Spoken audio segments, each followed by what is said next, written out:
Hello everyone. Today we will discuss about reconstruction of original signals from samples, which leads to the discussion of interpolation formula. Before that, let's have a quick recap. So far we discussed about sampling of signals. In order to sample a signal, we have a multiplier. One input to the multiplier is our analog signal GT. Another input to the multiplier is our impulse train, that is S delta of t. We know that S delta of t is sigma n equal to minus infinity plus infinity delta t minus nts.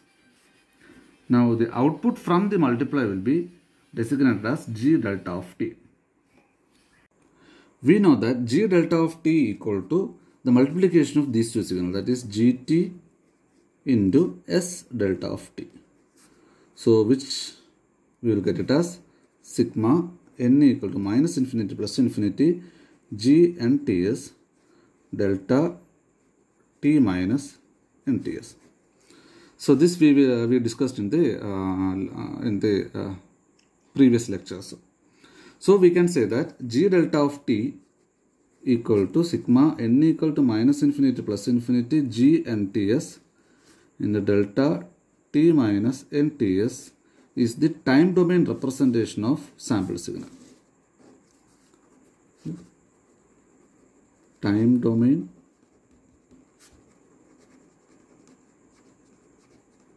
representation of sample signal. So this is equation number 1. Now if you take the Fourier transform of equation number 1, that is G delta of f can be written as, we know that multiplication in time domain is equivalent to convolution in frequency domain, that is G delta of f equal to G of f convolution S delta of f, where G delta of f is the spectrum of the signal GT and S delta of f is the frequency domain representation of impulse train. So we know that the frequency domain representation of impulse train is Fs into sigma n equal to minus infinity plus infinity delta f minus nfs. Now, so we have the analog signal. So let it be GT. Now if you take the Fourier transform, we will consider it as a triangular function. So what does it indicate? This indicates that the signal GT has maximum frequency of W hertz. This is minus W. Now we have G delta of f equal to G of convolution. What is S delta of f? S delta of is Fs into sigma n equal to minus infinity plus infinity delta f minus nfs. So if we apply the convolution property of the impulse function, we can write this equation as Fs into sigma n equal to minus infinity plus infinity G of f minus nfs. So this is the convolution property. That is G delta of f. So we can say that this is the frequency domain representation of sample signal. Let this equation be equation number 2. Now we will graphically represent this signal like this. We have, this is G of f, that is the spectrum of analog signal. Now we have impulse train in frequency domain.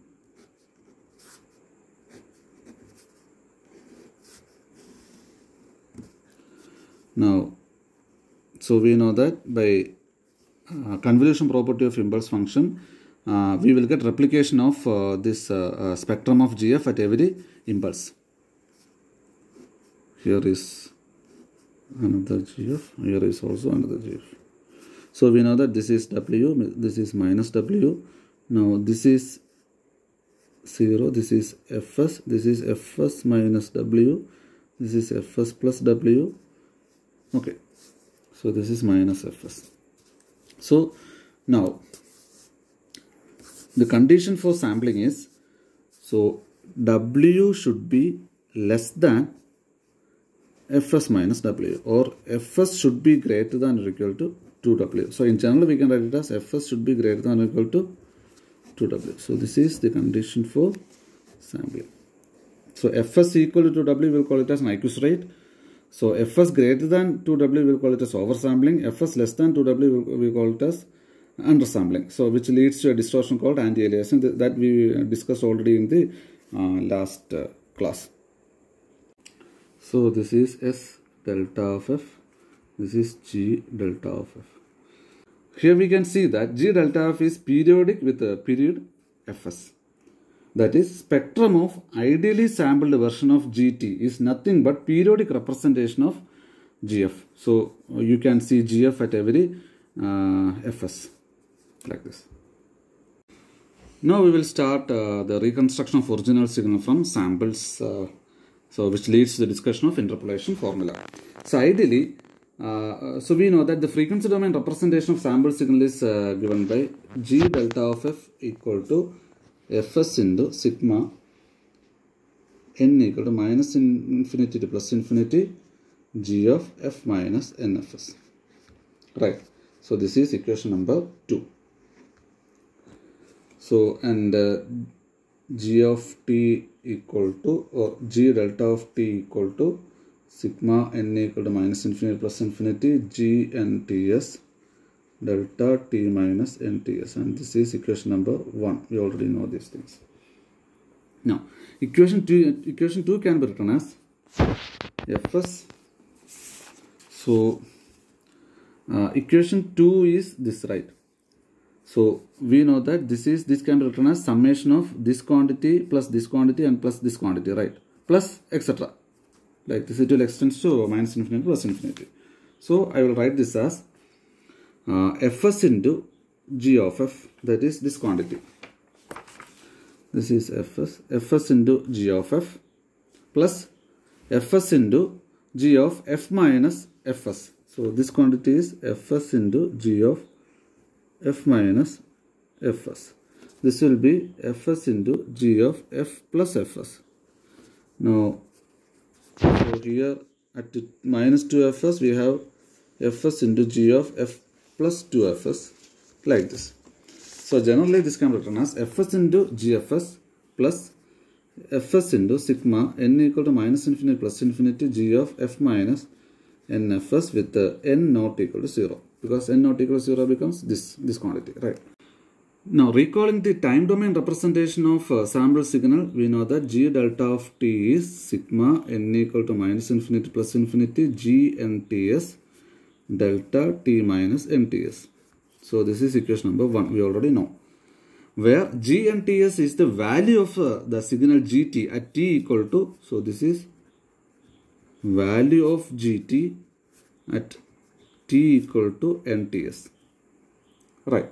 Now taking Fourier transform of this equation number 1, that is taking Fourier transform of equation 1, that is G delta of F equal to this is we know these are values, right? These are just constants. So sigma n equal to minus infinity plus infinity G NTS into Fourier transform of delta T minus NTS. Right. So we already know the Fourier transform of delta T. What is the Fourier transform of delta Ts? So we can write this as sigma n equal to minus infinity plus infinity G NTS into e raised to minus j 2 pi f n ts, right? That is delta t minus t0. The Fourier transform will be e raised to minus j 2 pi f t0. So if you apply this property here, we can write this as sigma n equal to minus infinity plus infinity G NTS e raised to minus j 2 pi f n ts. If the sampling is done at Nyquist rate, if sampling is done at Nyquist rate, now what happens? That is Fs should be equal to 2W, or sampling period, that is Ts equal to 1 by 2W. Now, so this is equation number 3. Now equation number 3 becomes G delta of f equal to sigma n equal to minus infinity to plus infinity Gn. Ts is 1 by 2w. Gn by 2w into e raised to minus j 2 pi fn by 2w. E raised to minus j 2 pi fn by 2w. So this is equation number 4. So we know that this is a spectrum of sample signal, right? That is G delta of f. So from the spectrum of sample signal, we are interested in this quantity, that is baseband quantity. We are interested only in this quantity. So we need to extract this particular quantity, right? Now what is this quantity? We know that this quantity is G delta of f equal to fs into G of f. So which is lies in the range of w less than or equal to fs less than or equal to, f, w less than or equal to f less than or equal to, minus w less than or equal to f less than or equal to w, right? So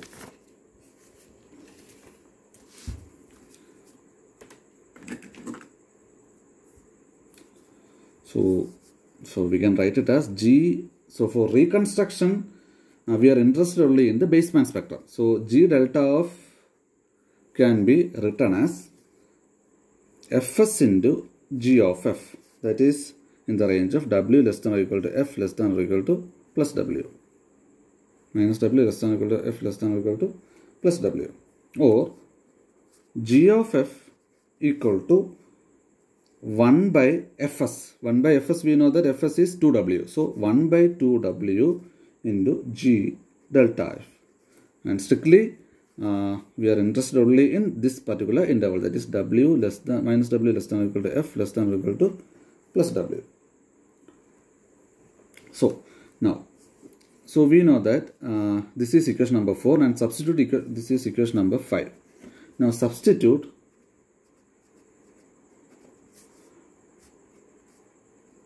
equation 4 on 5, that is G of f equal to 1 by 2w into G delta of f is this quantity, sigma n equal to minus infinity plus infinity G of n by 2w e raised to minus j 2 pi f n by 2w, right?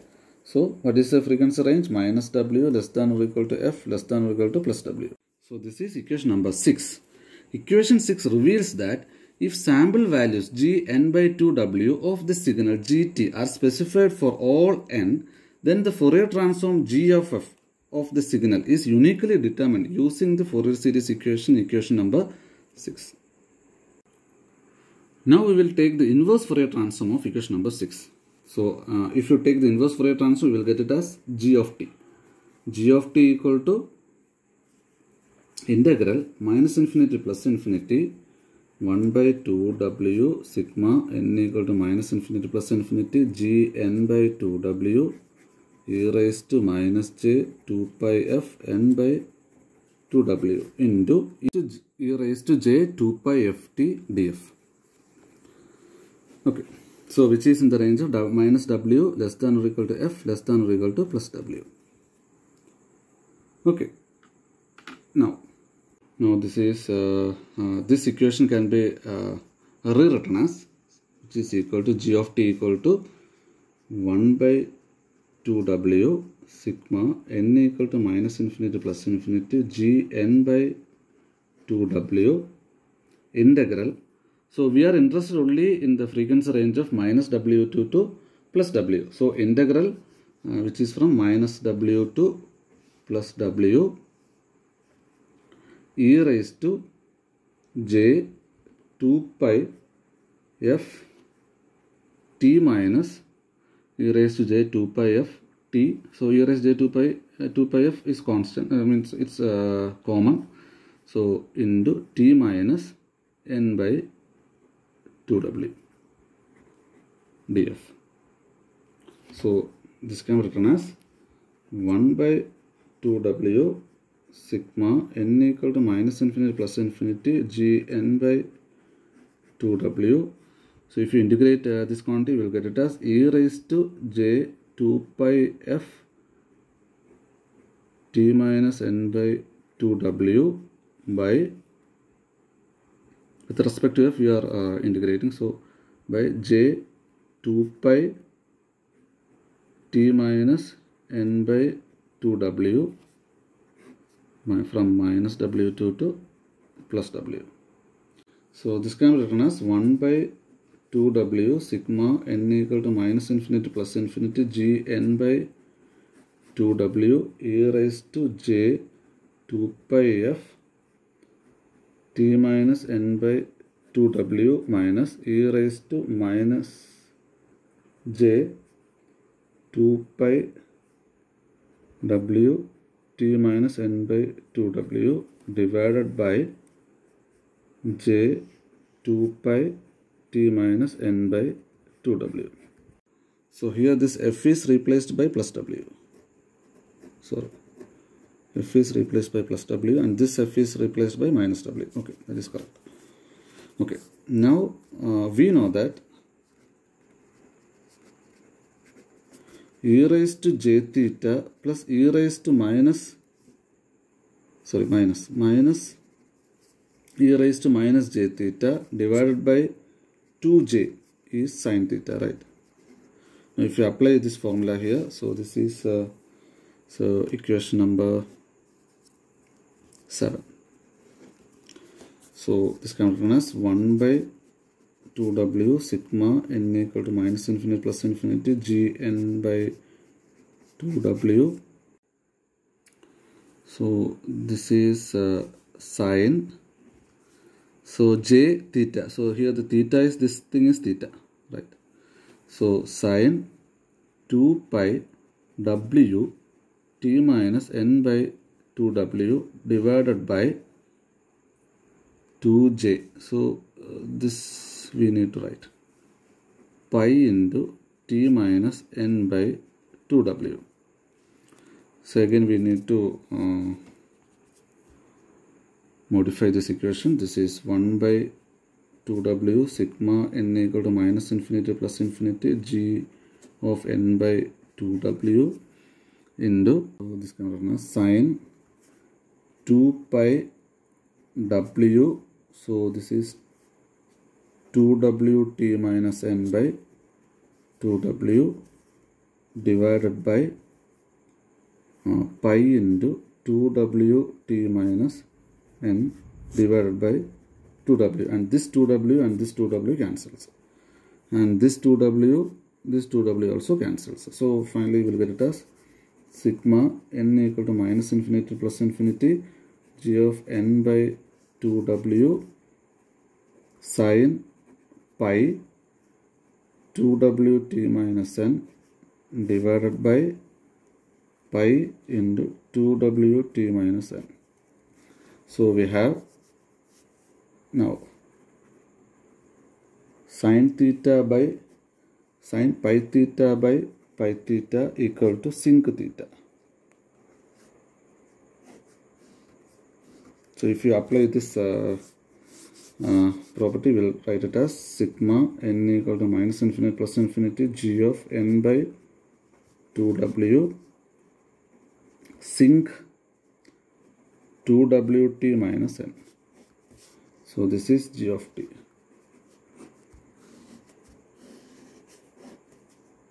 So please practice this derivation in order to arrive at this particular formula. So finally we get g of t equal to sigma n equal to minus infinity plus infinity g of n by 2w sinc 2wt minus n, and this is equation number 9. Equation 9 is called the interpolation formula for reconstructing the original signal gt from the sequence of sample values g of n by 2w, in which the sinc function playing the role of interpolation function. Now the significance of this particular equation and the graphical representation of this equation we will discuss in the next video lecture or next class. Thank you.